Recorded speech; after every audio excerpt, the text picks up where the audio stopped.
রাজধানীর বারিধারা থেকে সাবেক মন্ত্রী ডাক্তার দীপু মনি গ্রেফতার, হাজির করা হতে পারে ঢাকা বা চাঁদপুরের আদালতে। স্বামী ও ভাইয়ের ব্যাংক হিসাব জব্দ। আজও বিভিন্ন জায়গায় শেখ হাসিনার বিরুদ্ধে মামলা। আওয়ামী লীগ নেতাদের সাথে আসামি ইনু মেননো, হারুন বিপ্লবের বিরুদ্ধে হত্যা চেষ্টা মামলা ফারুকের। ছাত্র জনতার বিজয় নস্যাতের চক্রান্ত চলছে, অন্তর্বর্তী সরকারকে সহযোগিতার অঙ্গীকার বিএনপির। পাচারের অর্থ ফিরিয়ে আনতে সহায়তার আশ্বাস ইইউর। 12 সিটি কর্পোরেশন, জেলা পরিষদের চেয়ারম্যান, উপজেলা পরিষদ চেয়ারম্যান ও পৌরসভার মেয়রদের অপসারণ রাষ্ট্র সংস্কারের অংশ বললেন এলজিআরডি উপদেষ্টা। দেখছিলেন সংবাদ শিরোনাম, এবারে বিস্তারিত।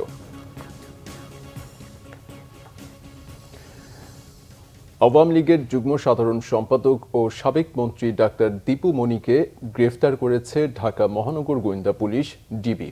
পরে তাকে রাজধানীর মোহাম্মদপুর থানায় করা একটি মামলায় গ্রেফতার দেখানো হয়। এদিকে সাবেক যুব ও ক্রীড়া উপমন্ত্রী আরিফ খান জয়কেও গ্রেফতার করা হয়েছে। ধানমন্ডি থেকে তাকে গ্রেফতার করে পুলিশ। গ্রেফতারের পর দীপু মনিকে রাজধানীর মিন্টো রোডের গোয়েন্দা পুলিশ কার্যালয়ে নেওয়া হয়। নিরাপত্তার স্বার্থে তাকে সেখানেই রাখা হয়েছে। এছাড়া মামলার ভিত্তিতে তাকে ঢাকায় রাখা হবে নাকি চাঁদপুরে পাঠানো হবে সে বিষয়ে সিদ্ধান্ত মঙ্গলবার সকালে নেওয়া হবে বলে জানা গেছে। বারিধারা ডিওএইচএস থেকে সাবেক এই মন্ত্রীকে গ্রেফতার করে ডিবি গুলশান বিভাগের একটি দল। তার বিরুদ্ধে চাঁদপুর ও ঢাকায় মামলা রয়েছে। দীপু মনি আওয়ামী লীগ সরকারের বিভিন্ন মেয়াদে পররাষ্ট্র শিক্ষামন্ত্রীর দায়িত্ব পালন করেছেন। সবশেষ তিনি সমাজ কল্যাণ মন্ত্রী ছিলেন। গত 18 জুলাই চাঁদপুর জেলা বিএনপির সভাপতি শেখ ফরিদ আহমেদ মানিকের বাড়িতে হামলা, ভাঙচুর, লুটপাট ও অগ্নিসংযোগের ঘটনায় ডাক্তার দীপু মনি ও তার বড় ভাই ডাক্তার JR ওয়াদুদ টিপুকে আসামি করা হয়। একই সাথে ডাক্তার দীপু মনি, তার স্বামী তৌফিক নওয়াজ এবং বড় ভাইয়ের ব্যাংক হিসাব জব্দেরও নির্দেশ দেয় বাংলাদেশ ব্যাংক। বৈষম্য বিরোধী ছাত্র আন্দোলনের শিক্ষার্থী নিহতের ঘটনায় আজও দেশের বিভিন্ন জায়গায় সাবেক প্রধানমন্ত্রী শেখ হাসিনা সহ আওয়ামী লীগের শীর্ষ নেতাদের নামে মামলা হয়েছে।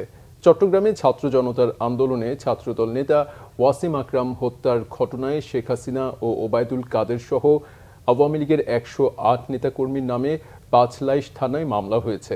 মামলায় অজ্ঞাত আসামি আরও 150 জন। মামলাটি করেন নিহতের মা জ্যোৎস্না বেগম। নারায়ণগঞ্জের সিদ্ধিরগঞ্জে শিমরাইল এলাকায় মিলন হত্যার অভিযোগে সাবেক প্রধানমন্ত্রী শেখ হাসিনা, আওয়ামী লীগ সাধারণ সম্পাদক ওবায়দুল কাদের, সাবেক স্বরাষ্ট্রমন্ত্রী আসাদুজ্জামান খান কামাল ও সাবেক এমপি শামীম ওসমান সহ 62 জনের নাম উল্লেখ করে নারায়ণগঞ্জে মামলা হয়েছে। এদিকে সিলেটে সাংবাদিক ATM তুরাব ও শিক্ষার্থী রুদ্র সেন নিহতের ঘটনায় 2টি মামলায় আসামি করা হয়েছে সাবেক স্বরাষ্ট্রমন্ত্রী আসাদুজ্জামান কামালকে। 250 জনের বিরুদ্ধে মামলাটি করেন নিহত সাংবাদিক ATM তুরাবের ভাই আবুল আহসান মোহাম্মদ আজরফ। আন্তর্জাতিক অপরাধ ট্রাইব্যুনালে হাসানুল হক ইনু, রাশেদ খান মেনন সহ 28 জনের নামে মামলা হয়েছে। মিরপুরে শিক্ষার্থী আলফিকে হত্যার ঘটনায় তার পরিবারের পক্ষে আজ ধানমন্ডির আন্তর্জাতিক অপরাধ ট্রাইব্যুনাল কার্যালয়ে এ অভিযোগ দায়ের করেন অ্যাডভোকেট আসাদউদ্দিন। মামলায় শেখ হাসিনা ও আনোয়ার হোসেন মঞ্জু সহ 28 জনের নাম উল্লেখ করে আরও অন্তত 500 জনকে অজ্ঞাতনামা আসামি করা হয়েছে। এছাড়া মামলায় দল হিসেবে আওয়ামী লীগ ও এর সহযোগী সংগঠনগুলোকে আসামি করা হয়েছে। সাবেক ডিবি প্রধান, বহুল আলোচিত সমালোচিত হারুনুর রশিদ ও ডিএমপির যুগ্ম কমিশনার বিপ্লব কুমার সরকারের বিরুদ্ধে হত্যা চেষ্টার মামলা করেছেন বিএনপি চেয়ারপারসনের উপদেষ্টা জয়নুল আবদিন ফারুক। তাদের হাতে চরম নির্যাতিত হওয়া তখনকার বিরোধী দলীয় চিফ হুইপ আজ মামলাটি করেন রাজধানীর শেরেবাংলা নগর থানায়। শুভ মাহফুজের রিপোর্টে বিস্তারিত। 2011 সালে 6 জুলাই বিএনপির ডাকা হরতাল কর্মসূচিতে এভাবেই বাধা দেন তৎকালীন সহকারী কমিশনার বিপ্লব কুমার সরকার। এরপর জয়নুল আবদিন ফারুকের উপর হামলে পড়েন তখনকার এডিসি হারুনুর রশিদ। এ ঘটনা 13 বছর পর সোমবার দুপুরে শেরেবাংলা নগর থানায় মামলা করেন তৎকালীন বিরোধী দলীয় চিফ হুইপ জয়নুল আবদিন ফারুক। মামলা দায়েরের পর সেদিনের ঘটনার বর্ণনা দেন জয়নুল আবদিন ফারুক। গণমাধ্যমকে দেখান নিজের শরীরের সেদিনের হামলার ক্ষত। 2011 সালে 2 দিনের জন্য হরতাল ডেকেছিল। সে হরতাল চলাকালীন সময় আমার সহযোদ্ধা যারা আমার সাথে আছে, নাম বলবো, তাদেরকে নিয়ে আমি শেরেবাংলা জাতীয় সংসদ ভবন থেকে একটা মিছিল নিয়ে ফার্ম গেটের উদ্দেশ্যে রওনা দিচ্ছিলাম। কথা কাটাকাটি এক পর্যায়ে আমরা যখন বেরিয়ে পড়লাম তখন হঠাৎ আমি দেখি আমার মাথায় রক্ত।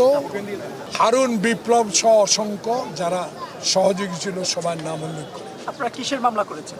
আমরা হত্যা মামলা করেছি, হত্যা প্রচেষ্টার মামলা। এই মামলা গ্রহণ করেছেন।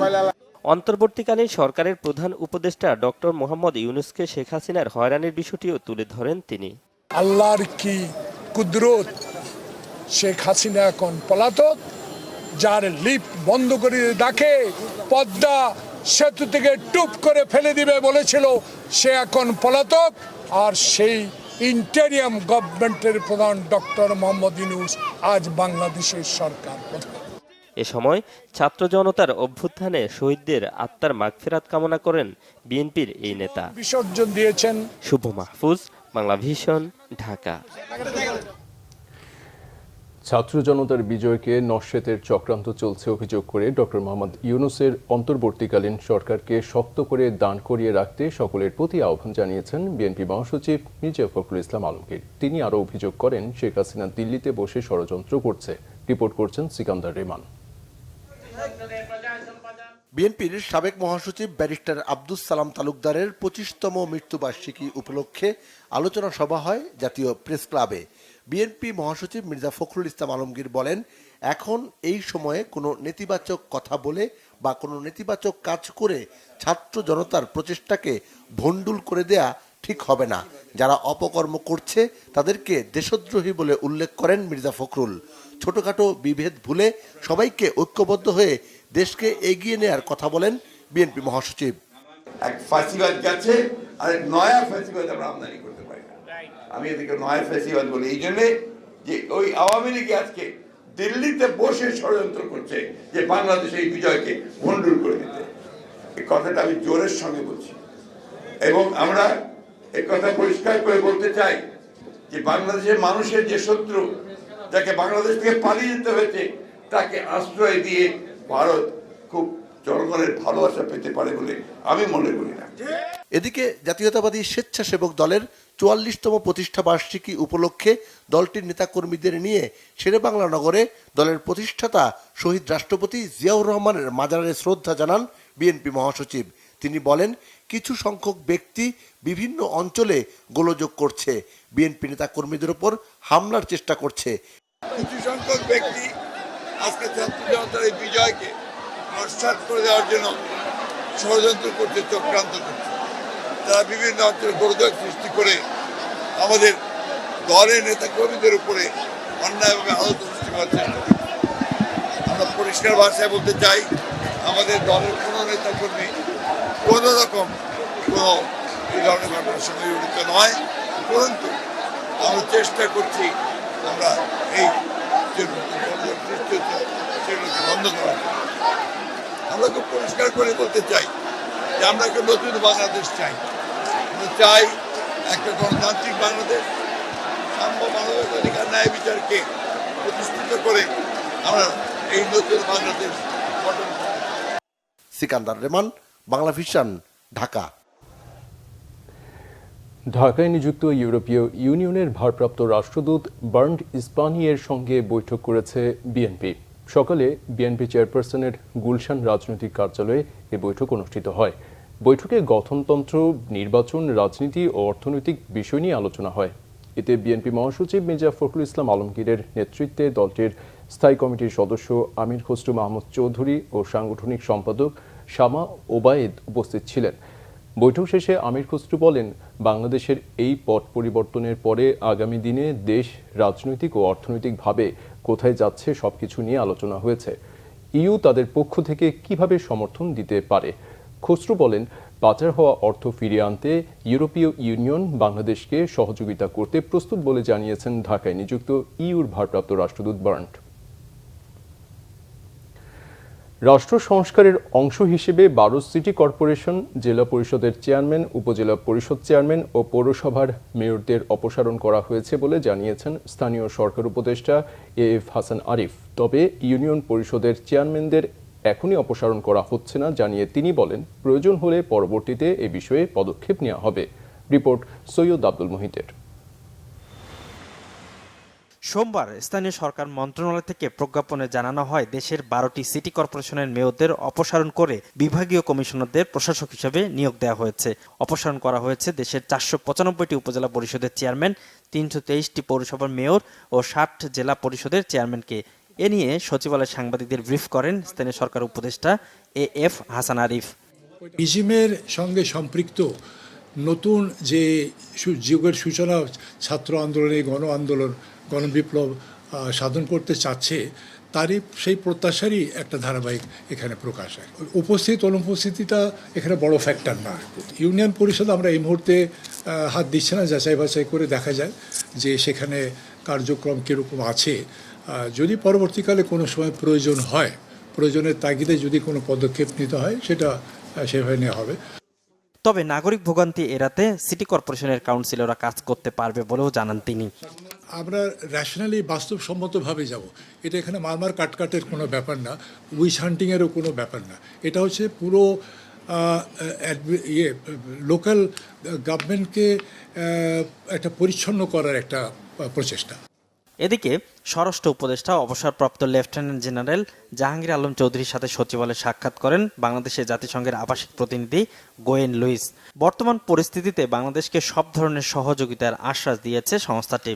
থেকে যে একটা ফ্যাক্ট ফাইন্ডিং মেশিন আসার মতো আসার কথা যে জাতিসংঘ থেকে ওটা এরা হয়তো পাঠাবে, এবং ওইটা পাঠানোর সময় আমাদের থেকে তারা কী ধরনের হেল্প পাবে বা তারা আমাদের কী ধরনের হেল্প করবে, এই তিনটা ব্যাপারে আলাপ হয়েছে। হয়তো নেক্সট উইকে আসতে পারে। এরপর স্বরাষ্ট্র উপদেষ্টার সঙ্গে দেখা করেন গুম, অপহরণের শিকার ব্যক্তি ও পরিবারের সদস্যরা। 7টা দাবির মধ্যে হলো যে 48 ঘন্টার ভিতরে আমাদের যারা পাওয়া যাচ্ছে না তাদেরকে জীবিত ফেরত দেওয়ার জন্য। 5 মাসে ছিলাম, সেই সংখ্যা থেকে আমার বাবা নিখোঁজ। আমি চাই যে আমার বাবা মুক্তি পাক। আমি ছোটবেলা থেকে আমার বাবার শুধু পিকচার আর ভিডিওতে দেখে আমি বড় হয়েছি। জানি আমরা সুষ্ঠু বিচার পাই, আমাদের কার কি হয়েছে, কোথায় আছে, কিভাবে আছে, এই দাবিটুকুই আমি বললাম। আমি বলতে পারতেছি না বাবা। বাংলাদেশে চলমান প্রকল্পে জাপানের সহায়তা অব্যাহত থাকবে বলে জানিয়েছেন অর্থ উপদেষ্টা ডক্টর সালেউদ্দিন আহমেদ। কিছু জাপানি প্রকল্পে দ্রুত অর্থ ছাড়ের আহ্বান জানিয়েছেন তিনি। সচিবালয়ে বাংলাদেশে নিযুক্ত জাপানি রাষ্ট্রদূতের সাথে সাক্ষাতের পর অর্থ উপদেষ্টা কথা জানান। আমরা তোমাদের ব্যাপারে এখন উই আর হ্যাপি, এবং তোমাদের স্টেবিলিটি ফিরে, আমি ওদের স্টেবিলিটি ফিরে আসছে, কিছুটা এসেছিল কয়েকদিনের জন্য, এখন স্টেবিলিটি তোমরা এসে আর রিফর্মের কথা বলে সে বলে যে we are very happy about this. And ওরা বলে যে আমরা মনে করি ওদের ইসের মতো যে এখন যারা leadership is in good hands. অর্থ উপদেষ্টা জানান রিজার্ভ বাড়াতে সহায়তার পাশাপাশি বেসরকারি খাতে বিনিয়োগ বাড়ানোর বিষয়েও আলোচনা হয়েছে। সৈয়দ আব্দুল মুহিত, বাংলা ভিশন, ঢাকা। সংবিধানের 75 সংশোধনী কেন অবৈধ নয় তা জানতে চেয়ে রুল জারি করেছে আদালত। সোমবার হাইকোর্টের একটি দ্বৈত বেঞ্চ এ রুল জারি করেন। সোমবার 75 সংশোধনী বাতিল চেয়ে রিটের শুনানি হয় উচ্চ আদালতে। শুনানি শেষে সংশোধনীটি কেন অবৈধ হবে না তা জানতে চেয়ে 8 সপ্তাহের রুল জারি করে হাইকোর্ট। ভোট ডাকাতি করে ক্ষমতায় থাকা ও অন্য কেউ যেন ক্ষমতায় আসতে না পারে সেজন্যই 75 সংশোধনী করা হয়েছিল বলে মনে করেন অ্যাটর্নি জেনারেল মোহাম্মদ আসাদুজ্জামান। এই সংশোধনীর মধ্য দিয়ে গণতন্ত্রহীনতার দিকে যায় বাংলাদেশ। ভোট ডাকাতি করে ক্ষমতায় থাকার পথ সুগম হয় বলে মনে করেন তিনি। রিটকারীদের অন্যতম সুজন সম্পাদক বদিউল আলম মজুমদার বলছেন, স্বেচ্ছাচারিতা ও জালিয়াতির মাধ্যমে এই সংশোধনী এনেছিল শেখ হাসিনা সরকার। হাইকোর্টের অবকাশকালীন ছুটির পর রিটটির চূড়ান্ত নিষ্পত্তি হবে বলে আশা প্রকাশ করছেন আইনজীবীরা। দেশে অস্থিতিশীলতা সৃষ্টি করতে সাম্প্রদায়িকতা ইস্যুতে নতুন ষড়যন্ত্রের অভিযোগ তুলেছেন বিভিন্ন রাজনৈতিক দল আর খোদ সনাতন ধর্মাবলম্বীদের অনেকে। অভ্যুত্থানে শেখ হাসিনা সরকারের পতন ও দেশ ছাড়ার পর রাজনৈতিক অস্থিরতাকে পরিকল্পিতভাবে সংখ্যালঘু নির্যাতন বলা হচ্ছে। আবার পূর্ব শত্রুতা ও জমিজমা সংক্রান্ত বিবাদকেও অতিরঞ্জিত করে প্রচার করছে বিদেশি কিছু মিডিয়া। আর দেশে যারা এই ইস্যুতে আন্দোলন করছেন তাদের বেশিরভাগই জানেন না সংখ্যালঘু নির্যাতনের সঠিক তথ্য। মিরাজ হোসেন কাছের রিপোর্ট।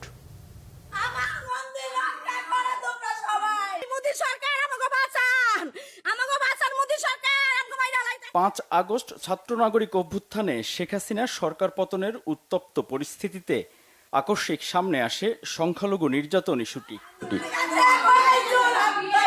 সামাজিক যোগাযোগ মাধ্যমে পোস্ট করা আতকে ওঠার মতো কিছু ভিডিও পুঁজি করে বাংলাদেশকে সাম্প্রদায়িক দাঙ্গার দেশ হিসেবে চিহ্নিত করার মিশনে নামে ভারতের কতিপয় মিডিয়া ও বিশেষ মহল। সংবিধানের রক্ষণ সমর্থন। এরই মধ্যে ৮ আগস্ট অন্তর্বর্তীকালীন সরকারকে শুভেচ্ছা জানাতে গিয়ে ভারতের প্রধানমন্ত্রী নরেন্দ্র মোদী এক্স বার্তায় গুরুত্ব দেন সংখ্যালঘু নির্যাতন বন্ধ এবং সাম্প্রদায়িক সম্প্রীতি বজায় রাখার উপর।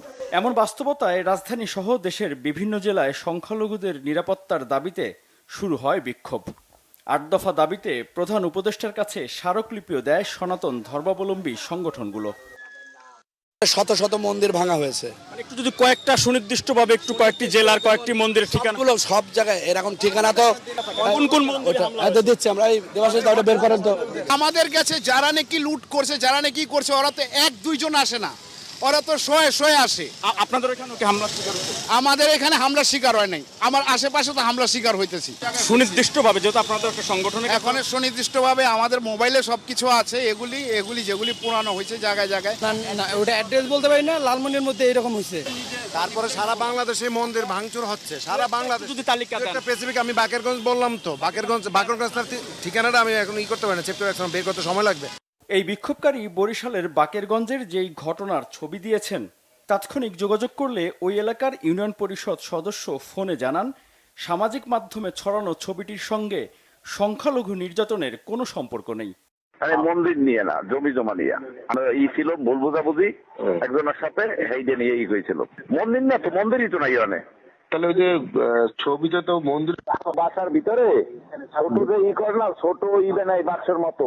বরিশাল বিশ্ববিদ্যালয়ের সমন্বয়কারীকে আসছিল ঘটনা শুনিয়া, পরে দেখছে না যে ঘটনা এটা না। সনাতন ধর্মাবলম্বীদের দেয়া আরেকটি তালিকায় দেখা যায় বেশিরভাগই হুমকি ধমকি এবং হামলার আশঙ্কা করছেন এমন অভিযোগ। এর মধ্যে রাজধানীর নন্দীপাড়া কালী মন্দিরে হামলা ও ভাঙচুরের একটি অভিযোগের সত্যতা যাচাইয়ে ঘটনাস্থলে বাংলাভিশন টিম। বাড়ির এক সদস্য জানান তাদের পাশের জমির মালিক ভয়ভীতি ও হুমকি দিচ্ছে। তখনও মন্দির ভাঙচুরের বিষয়ে কিছুই বলেননি তিনি। আমাদের কিনা, মানে এটা আমার বাবার কিনা, আর এটা হইলো আমার বাবার, মানে বাবার বাড়ি, হ্যাঁ পৈতৃক সম্পত্তি। উনি কি বলে এটা উনিও কিনছে? হ্যাঁ, পরে উনি এটা ভাঙচুর করে নিয়ে গেছে, তারপরে এরকম অনেকবার ঠেট দিতেছে। তার মা বাইরে থাকায় কথা হয় টেলিফোনে।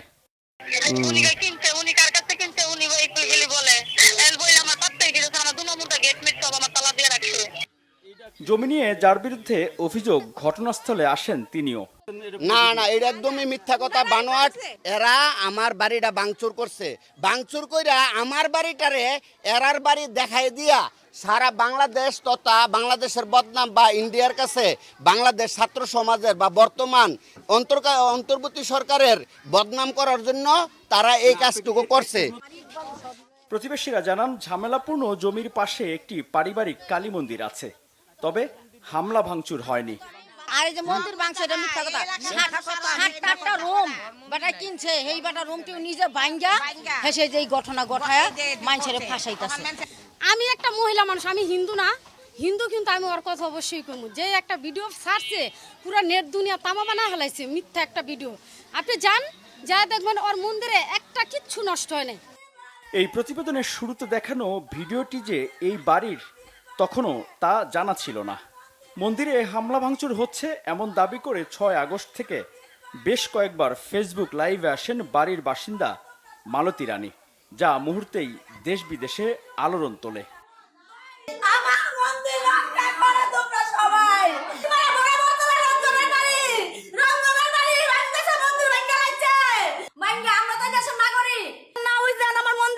অবাক বিষয়, এই নারীর আকুতি ও চিৎকারের ভিডিও ভাইরাল হলেও তখন হামলা বা মারধরের কোনো ঘটনাই ছিল না। একেবারে অক্ষত রয়েছে তার বাড়ির কালী মন্দিরটিও। আবার ফেসবুক লাইভের একটি জায়গায় বলা হয় টেলিভিশন ও মালামাল লুট করে নিয়ে গেছে। আরেক ভিডিওতে বলা হচ্ছে আওয়ামী লীগ নেত্রীর বাড়ি থেকে উদ্ধার করা হয়েছে সেই জিনিসপত্রগুলো। একটা উপরে টিপি অনিছে বড় টিপি দরজা নিয়ে আইসা করছে, হ্যাঁ সব হইলো আওয়ামী লীগের লোক, এইগুলো হইলো আওয়ামী লীগের গডফাদারের ম্যানেজার। হিন্দু সম্প্রদায়ের নেতৃস্থানীয়রা জানিয়েছেন শুধুমাত্র সংখ্যালঘুদের ধর্মীয় উপাসনালয় টার্গেট করে কোনো হামলার ঘটনাই হয়নি। রাজনৈতিক বা পূর্বশত্রুতার জেরে কিছু বিচ্ছিন্ন ঘটনা সাম্প্রদায়িক সহিংসতা বলে অপপ্রচার চালানো হচ্ছে। পাশে আমাকে হিন্দু পর আছে, হিন্দু পরও বিন্দুমাত্র কোনো ক্ষয়ক্ষতি হয় নাই, তাহলে আমরা হুদে একটা মিথ্যা কথা বলবো? এটা তো আমার বিবেকে বাধা, আমি পারবো না। বিএনপির লোকেরা আমাকে কইছে আপনি বিন্দুমাত্র সমস্যা হলে আমাকে জানাইবেন। সেনাবাহিনীর লোক ওনারা আসতেছে, ভালো আছেন? আমরা ঘর স্যার ভালো আছি, আমাকে এখানে কোনো রকমের অপ্রীতিকর ঘটনা ঘটে নাই। এদিকে সাম্প্রদায়িক সম্প্রীতি বজায় রাখতে দেশের বিভিন্ন ধর্মীয় উপাসনালয়ের নিরাপত্তা নিশ্চিতে পরিদর্শন ও নিয়মিত খোঁজ খবর নিচ্ছেন রাজনৈতিক দলের নেতারা। মিরাজ হোসেন গাজী, বাংলা ভিশন, ঢাকা। পরিকল্পনা উপদেষ্টা ডক্টর ওয়াহিদ উদ্দিন মাহমুদ বলেছেন, জিডিপি বাড়ানোর চেয়ে কর্মসংস্থান বাড়ানোকে গুরুত্ব দিতে হবে।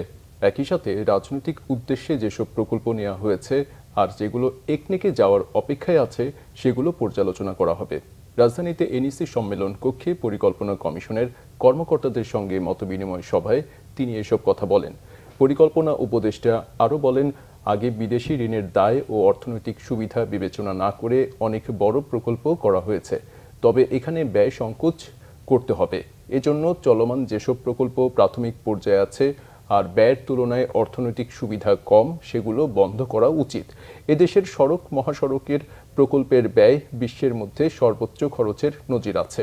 বছরের পর বছর প্রকল্প পড়ে থাকতে পারে বলেও মন্তব্য করেন পরিকল্পনা উপদেষ্টা। প্রকল্প করে যেগুলো এই মুহূর্তে আমরা যেখানে ইনফ্লেশন কন্ট্রোল করছি, মানি সাপ্লাই বাড়াতে চাচ্ছি না, এই জায়গা থেকেই তো সবচেয়ে বেশি সরকারের এক্সপেন্ডিচারের ফ্লেক্সিবিলিটি। কাজেই আপনাদেরকে ইন জেনারেল বলবো, যারা যে পর্যায়ে দেখছেন, প্লিজ আমি বলেছি মেম্বার সাহেবদেরকে যে এগুলো প্রজেক্টের গুরুত্ব অনুযায়ী একটু ক্যাটেগরাইজ করতে। সংবাদ শেষ করব শিরোনামগুলো আরেকবার জানিয়ে দিয়ে। রাজধানীর বারিধারা থেকে সাবেক মন্ত্রী ডাক্তার দীপুমণি গ্রেফতার, হাজির করা হতে পারে ঢাকা বা চাঁদপুরের আদালতে। স্বামী ও ভাইয়ের ব্যাংক হিসাব জব্দ। আজও বিভিন্ন জায়গায় শেখ হাসিনার বিরুদ্ধে মামলা, আওয়ামী লীগ নেতাদের সাথে আসামি ইনু মেননো, হারুন বিপ্লবের বিরুদ্ধে হত্যা চেষ্টা মামলা ফারুকের। ছাত্র জনতার বিজয় নস্যাতের চক্রান্ত চলছে, অন্তর্বর্তী সরকারকে সহযোগিতার অঙ্গীকার বিএনপির। পাচারের অর্থ ফিরিয়ে আনতে সহায়তার আশ্বাস ইইউর। 12 সিটি কর্পোরেশন, জেলা পরিষদের চেয়ারম্যান, উপজেলা পরিষদ চেয়ারম্যান ও পৌরসভার মেয়রদের অপসারণ রাষ্ট্র সংস্কারের অংশ বললেন এলজিআরডি উপদেষ্টা। এই ছিল এখনকার মতো। পরের সংবাদ সকাল 7:30টায়। এছাড়া বাংলা ভিশন সংবাদ ও সংবাদ সংশ্লিষ্ট অনুষ্ঠান দেখতে ভিজিট করুন www.bbnews24.com ও facebook.com/banglavisionnews এবং সাবস্ক্রাইব করুন youtube.com/banglavisionnews। এতক্ষণ সাথে থাকে ধন্যবাদ।